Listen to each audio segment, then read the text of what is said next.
Chapter 47. A safe return was Bach's foremost concern as well as he raced down the hall toward the stairs leading down from the royal family's residential quarters to the royal council chambers and the more public areas of the palace. He hoped he could somehow delay and defend against Salandrian's attacks long enough for help to arrive. But that seems like an unlikely wish. He walked down the long white marble hall, hurrying but not rushing. Isabella and Kotarian would give him a few moments before starting their spell, and he didn't want to mistime his entrance into the chambers. Hand-woven rugs absorbed his footfalls. The only sound he heard was his nervous breathing. Small tables, hand-carved by artisans from across the kingdom, had been placed at regular intervals throughout the hall. Each displayed a few decorative items, a vase of fresh-cut flowers and some small potted plants. As he passed, Bach yanked a small cactus from one of the tables and stuffed it into his bag. Bach took another in a seemingly endless series of deep breaths. Then he walked down the polished stone steps to the antechamber of the royal council chambers. His hands trembled as he touched the rail. No building in Sola Valley even had stairs. He hadn't walked up or down stairs until he was 14 summers, when Weni Khan took him to the closest town to purchase supplies. The store they visited barely qualified as a two-story building, and it wouldn't stand out at all in Ithanel, but young Bach thought it was the grandest place in the kingdom. He remembered the sweet store-bought candy he took home for his parents in Yatta. Strange, and even funny that now, of all times, such a mundane memory would pop into my head. Fingers tingling, he swung the double doors open carefully, in case any scions stood guard in the antechamber. But they didn't. The room was quiet and empty. He exhaled, but that only stirred up the butterflies in his stomach even more. He reached out for the handle of the front doors, then paused. Maybe going in through a side door would take the scions off guard. Besides, I'm serving class. I'll use the servant's entrance. Bach stopped in front of the heavy oak door and closed his eyes.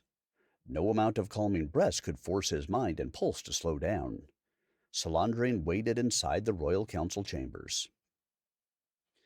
Nowhere else such a power-hungry despot would go. My death could be on the other side of this door, too. This literally could be the last room I ever enter. He inhaled deeply one last time, wiped his sweaty palms on his pants, and pushed open the door. Bach rushed in, head low and eyes up, looking for scions. He found none. His footsteps echoed off the white marble ceiling of the expansive royal council chambers. The room was empty, except for one tall, handsome man in black and red relaxing in King Isbiano's chair in the center of the dais. You? What? You are supposed to be dead! The man tipped over his goblet when he bolted upright in his seat. Red wine spilled onto the floor. Bach turned to his right and locked eyes with Salandrian. The time for introspection had ended. Now, Bach would have to fight for his life. Upstairs, Isabella and Kotarian waited nervously to start the disruption spell. They heard no signs of commotion after Bach left the residential floor, which was good. At least they still had a few moments of peace to prepare to cast the most important spell of their lives. Isabella's stomach churned with anxiety. If this does not work... No, she would not dwell on failure. Her father depended on her. She thought of King Isbiano trapped outside their home, helpless to protect himself or their kingdom.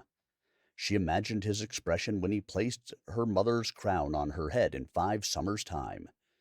She already knew she was going to cry, regardless of royal etiquette. She then thought of Aventil, who had taken his bow and quiver into the hallway outside her room. He did not know this yet, but at some point, when the time felt right, they would have a grand royal wedding. She would wear a purple dress made by her favorite tailor and carry a bouquet of flowers from her mother's garden. Their children would have their father's good humor, and she would love them dearly. And she thought of Bach. Sweet Bach, the boy whose only mistake was daring to trust his princess. She wanted so much to tell him how much he meant to her, even if it was not the way he may have hoped. She wanted to tell him how sorry she was for causing him any pain. But to get that chance, she had to make this spell work. Take the lead, Your Majesty. I will be ready when you are. Kotarian began calling forth the magical energies at his command. She did the same, and bluish-green forces swirled around them like a summer storm.